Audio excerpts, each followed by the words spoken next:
So friends, हम लोग आज मस्कुलर टिश्यू के बारे में पढ़ेंगे। मस्कुलर टिश्यू हमारी बॉडी का एक ऐसा पार्ट होता है जो हमारी बॉडी को मूवमेंट और लोकोमोशन प्रोवाइड करता है। अब यहाँ पे दो बातें हैं, मूवमेंट और लोकोमोशन। मूवमेंट का मतलब अगर हम देखें तो change in position of body parts with respect to time, यानी टाइम के रिस्पेक्ट में बॉडी पार्ट्स की पोजीशन में जो चेंज होता है उसी को हम मूवमेंट कहते हैं। जैसे फॉर एग्ज़ाम्पल, अगर हमने अपने हाथ को एक टाइम में राइट साइड और दूसरे टाइम में लेफ़्ट साइड किया तो ये एक मूवमेंट है। ठीक, हमने फिंगर्स को अप एंड डाउन किया, ये एक मूवमेंट है। ठीक है, ओके। लेकिन अगर होल बॉडी एक पोजीशन से दूसरी पोजीशन पर रिस्पेक्ट टू टाइम चेंज हो जाती है तब उसे लोकोमोशन कहते हैं। मतलब बॉडी का एक जगह से दूसरी जगह पर चले जाना उसे लोकोमोशन कहा जाता है। ठीक, तो मस्कुलर टिश्यू मूवमेंट और लोकोमोशन दोनों में हेल्प करता है। कैसे हेल्प करता है? इसमें मस्कुलर टिश्यू की जो सेल्स होती हैं उन्हें मसल सेल्स कहते हैं, और ये हमारी बॉडी का एक प्रोमिनेंट पार्ट या एक डोमिनेंट स्ट्रक्चर होता है। चलिए, अगर हम मसल सेल्स के बारे में बात करें तो मसल सेल्स बॉडी की एक ऐसी सेल्स होती हैं जिनमें कॉन्ट्रैक्शन और रिलैक्सेशन प्रोसेस को परफॉर्म करने की क्षमता होती है। कॉन्ट्रैक्शन का मतलब सिकुड़ जाना और रिलैक्सेशन का मतलब ओरिजिनल पोजीशन पर पहुंच जाना। मीन्स फैल जाना, सिकुड़ जाना और फैलना, सिकुड़ना और फैलना, ये कॉन्ट्रैक्शन और रिलैक्सेशन होता है। तो कॉन्ट्रैक्शन और रिलैक्सेशन की वजह से हमारी बॉडी में मूवमेंट और लोकोमोशन की प्रोसेस होती है, जो मस्कुलर टिश्यू का एक कैरेक्टरिस्टिक्स फीचर है। ओके, अब बात ये आती है कि ये कॉन्ट्रैक्शन और रिलैक्सेशन क्यों हुआ? क्योंकि इसमें एक कॉन्ट्रैक्टाइल प्रोटीन मिलती है। क्या मिलती है? एक कॉन्ट्रैक्टाइल प्रोटीन मिलने की वजह से इसमें कॉन्ट्रैक्शन और रिलैक्सेशन की प्रोसेस होती है, जो आप आगे पढ़ोगे। बेसिकली एक्टिन और मायोसिन होता है, उसकी वजह से ये प्रोसेस चलता है।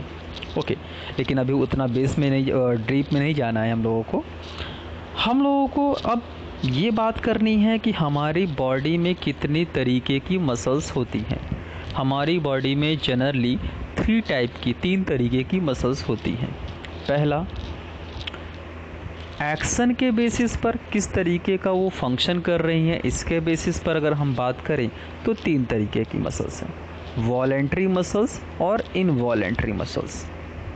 वॉलेंट्री मसल्स ऐसी मसल्स होती हैं जो हमारे विश के अकॉर्डिंग, हमारी चाहत के अकॉर्डिंग, हमारी विश के अकॉर्डिंग काम करती हैं, उन्हें कहते हैं वॉलेंट्री मसल्स। जैसे अगर हम राइटिंग करना चाह रहे हैं तो राइटिंग करने में जो मसल्स हमारी हेल्प करेंगी उन्हें हम वॉलेंट्री मसल्स कहेंगे। दूसरी बात, इनवॉलेंट्री मसल्स, ऐसी मसल्स जो हमारी विश के अकॉर्डिंग काम ना करें, उन्हें कहते हैं इनवॉलेंट्री मसल्स।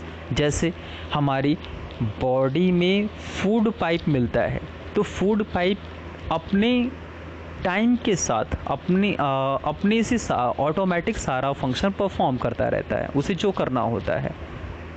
तो फूड पाइप में मिलने वाली जो मसल्स होती है उसे जनरली क्या कहते हैं? Involuntary muscles. ठीक है, और तीसरी टाइप की ऐसी मसल्स होती हैं जो वॉलेंट्री की तरह तो दिखती हैं लेकिन उनका काम इनवॉलेंट्री होता है। जैसे ऐसी मसल्स केवल एक जगह मिलती है, हमारे हार्ट में। कहाँ मिलती है? हार्ट में। तो हार्ट में मिलने वाली मसल्स को हम कार्डियक मसल्स कहते हैं। क्या कहते हैं? कार्डियक मसल्स कहते हैं। अब बात ये कर लेते हैं कि एक जो वॉलेंट्री मसल्स है इनका स्ट्रक्चर कैसा होता है। देखिए वॉलेंट्री मसल्स का स्ट्रक्चर आप यहाँ पर इस फिगर में देख सकते हो। ये जो आपको फिगर दिख रहा है this figure is a voluntary muscle, structure of voluntary muscles. कैसे? अब ये जो वॉलेंट्री मसल्स हैं ये बेसिकली इलोंगेटेड हैं यानी सिलेंड्रिकल स्ट्रक्चर हैं, और इनमें आप देख रहे हो क्या हल्की हल्की बैंड दिख रही है। ये जो बैंड आपको दिख रहा है ये बेसिकली कॉन्ट्रैक्टाइल प्रोटीन का अल्टरनेशन होता है। क्या होता है? कॉन्ट्रैक्टाइल प्रोटीन्स का अल्टरनेशन होता है। कॉन्ट्रैक्टाइल प्रोटीन्स अल्टरनेट फैशन में अरेंज होकर के एक बैंडिंग पैटर्न प्रोवाइड करती हैं इन वॉलेंट्री मसल्स को। अच्छा, बैंडिंग पैटर्न होने की वजह से ही इसे स्ट्राइएटेड मसल्स भी कहा जाता है, स्ट्राइएटेड मसल्स। ठीक है, अब यहाँ पर आप देख रहे हो कि बहुत सारे न्यूक्लियस हैं, यानी कि ये ऐसी मसल होती है जिसमें जो मल्टी न्यूक्लिएटेड होता है। कैसा होता है? मल्टी न्यूक्लिएटेड होता है। ओके, नेक्स्ट मसल की अगर हम बात करें तो वो होता है मीन्स इनवॉलेंट्री मसल।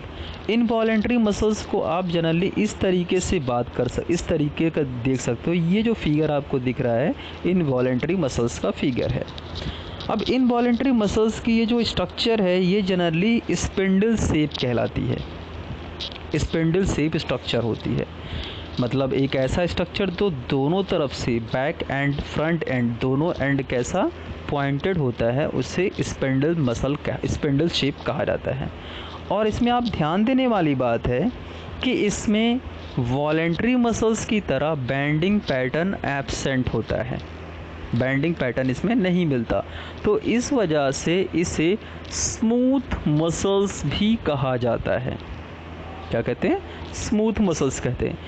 और ये एक सिंगल न्यूक्लिएटेड स्ट्रक्चर होती है। सिंगल न्यूक्लिएटेड यानी एक मसल में एक ही न्यूक्लियस प्रेजेंट होगा, वो भी कैसा? ओवॉइड प्रेजेंट होगा। ओवॉइड, यहाँ पे अगर आप इस न्यूक्लियस को ध्यान से फोकस करो तो यहाँ पे आप देखोगे कि इसकी ब्रेथ ज़्यादा है, लेंथ कम है। तो ऐसा स्ट्रक्चर जिसका ब्रेथ ज़्यादा होता है और लेंथ कम होता है उसे कहते हैं ओवॉइड, ओवल शेप कहते हैं। क्या कहते हैं? Oval shape. तो ये ओवॉइड स्ट्रक्चर है। ओके, तीसरी तरीके की मसल्स की अगर हम बात करें तो इसे कार्डियक मसल्स कहते हैं। क्या कहते हैं? Cardiac muscles. ऐसी मसल्स जो हमारी बॉडी के हार्ट पोर्शन में मिलती है उसे कहते हैं कार्डियक मसल्स। ठीक है, हार्ट मसल भी आप इसे कह सकते हो। ये कार्डियक मसल्स फंक्शन में तो इनवॉलेंट्री होती हैं, लेकिन अगर आप इनके स्ट्रक्चर को देखोगे तो बहुत क्लोज ऑब्जर्व करने पर आपको दिखेंगे क्या? स्ट्राइएशंस दिखते हैं। क्या दिखते हैं? स्ट्राइएशंस दिखते हैं। जिस तरीके से वॉलेंट्री मसल्स में अल्टरनेटिंग बैंडिंग पैटर्न मिलता है उसी तरीके से यहाँ भी मिलता है। तो स्ट्रक्चर के फॉर्म में ये वॉलेंट्री होते हैं, लेकिन फंक्शन के फॉर्म में, फंक्शन के बेस पर ये इनवॉलेंट्री होते हैं। ठीक है, अब यहाँ पर देखो बहुत सारी मसल्स एक दूसरे से जुड़े हुए हैं। ठीक है, तो ऐसी ये मसल्स जिस पोर्शन से, जिस स्ट्रक्चर से जुड़ती हैं उन्हें एक नाम दिया जाता है, इंटरकैलेटेड डिस्क। क्या कहते हैं? Intercalated disc. ये मतलब ये कि कार्डियक मसल्स आपस में इंटरकैलेटेड डिस्क से जुड़ी हुई होती हैं। ओके, तो बॉडी का जो मैक्सिमम पोर्शन होता है वो हमारी मसल्स बनाती हैं। बॉडी में मैक्सिमली मसल्स होती हैं और इन्हीं मसल्स के प्रॉपर फंक्शन से हमारी बॉडी का एक प्रॉपर शेप एंड साइज़ आता है, हमारी बॉडी प्रॉपर फंक्शन परफॉर्म करती है। जो मेन फंक्शन इसका क्या होता है? कॉन्ट्रैक्टाइल प्रोटीन की प्रेजेंस में कॉन्ट्रैक्शन और रिलैक्सेशन की हेल्प से मूवमेंट और लोकोमोशन प्रोवाइड करना। Okay, thank you class. I hope आपको मस्कुलर टिश्यू अच्छे से समझ में आया होगा। Thank you so much.